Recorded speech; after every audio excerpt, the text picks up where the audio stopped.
పార్లమెంట్లో రేపు ప్రవేశపెట్టనున్న కేంద్ర బడ్జెట్ను పరీక్షగా అభివర్ణించారు ప్రధాని నరేంద్ర మోదీ.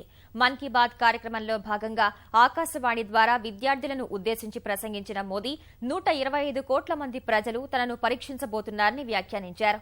త్వరలో పరీక్షలు ప్రారంభం కానున్న నేపథ్యంలో విద్యార్థులకు ప్రధాని శుభాకాంక్షలు చెప్పారు. త్వరలో విద్యార్థులందరికీ పరీక్షలు ప్రారంభం కానున్న నేపథ్యంలో విద్యార్థులకు శుభాకాంక్షలు చెప్పిన ప్రధాని మోదీ పలు సూచనలు చేశారు. ఆకాశవాణి ద్వారా మన్ కీ బాత్ కార్యక్రమంలో మాట్లాడిన మోదీ విద్యార్థుల్లో మనోధైర్యాన్ని నింపారు. ఎలాంటి ఒత్తిళ్లకు గురికావొద్దని విద్యార్థులకు సూచించిన ప్రధాని మన్ కీ బాత్ కార్యక్రమంలో సచిన్ తెందూల్కర్, విశ్వనాథన్ ఆనంద్ల సందేశాన్ని వినిపించారు. విద్యార్థులతో పాటు బడ్జెట్ సందర్భంగా తాను కూడా పెద్ద పరీక్ష ఎదుర్కోబోతున్నట్లు వ్యాఖ్యానించారు. दोस्तों, आपकी एग्जाम शुरू हो रही है. मुझे भी कल एग्जाम देनी है. 125 करोड़ देशवासी मेरी एग्जामिनेशन लेने वाले हैं. पता है ना? अरे भाई, कल बजट है और हम सब सफल हो तो देश भी सफल होगा. तो दोस्तों, आपको भी बहुत बहुत मेरी शुभकामनाएं, ढेर सारी शुभकामनाएं. పరీక్షల్ని కేవలం మార్కులతో ముడిపెట్టవద్దని సూచించిన మోదీ ఇతరులతో పోటీ పడకుండా తమతో తామే పోటీ పడాలని విద్యార్థులకు సూచించారు. శాస్త్ర సాంకేతిక పరిజ్ఞానం లేకుండా కొత్త ఆవిష్కరణలకు చోటు లేదన్న ప్రధానమంత్రి ఉత్సుకతలోనే సైన్స్ ప్రారంభమవుతుందని అన్నారు.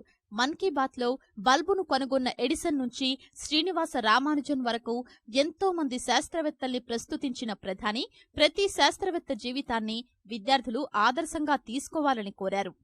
आप ही को तो आपका भविष्य बनाना है. हम दूसरों से स्पर्धा करने में अपना समय क्यों बर्बाद करें? हम खुद से ही स्पर्धा क्यों न करें? हम अपने ही पहले के सारे रिकॉर्ड तोड़ने का तय क्यों न करें? आप देखिए, आपको आगे बढ़ने से कोई रोक नहीं पाएगा.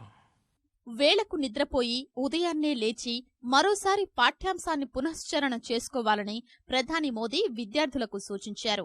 చెప్పిన సమయం కంటే కాస్త ముందుగానే పరీక్షా కేంద్రాలకు వెళ్లాలని విద్యార్థులకు సూచించిన మోదీ హాల్ టికెట్ను భద్రపర్చుకోవడంతో పాటు పరీక్షకు సంబంధించిన మార్గదర్శకాల్ని పూర్తిగా చదవడం మంచిదన్నారు. పరీక్షల సమయంలో ఆరోగ్యంగా ఉండడం ఎంతో అవసరమన్న మోదీ ఎట్టి పరిస్థితుల్లో నిరుత్సాహాన్ని దరి చేరనీయొద్దని విద్యార్థుల్లో మనోధైర్యాన్ని నింపారు. दोस्तों, परीक्षा को अंकों का खेल मत मानिए. जीवन को तो किसी महान उद्देश्य के साथ जोड़ना चाहिए. एक सपनों को लेकर के चलना चाहिए. संकल्पबद्ध होना चाहिए. एक बहुत बड़े उद्देश्य को लेकर के चलिए और उसमें कभी अपेक्षा से कुछ कम भी रह जाएगा तो निराशा नहीं आएगी. మనిషి జీవన విధానంపై క్రమశిక్షణ ఎంతో ప్రభావం చూపుతుందని, ఏ సమయంలో చెయ్యాల్సిన పనులు ఆ సమయంలోనే చెయ్యాలని మోదీ పేర్కొన్నారు.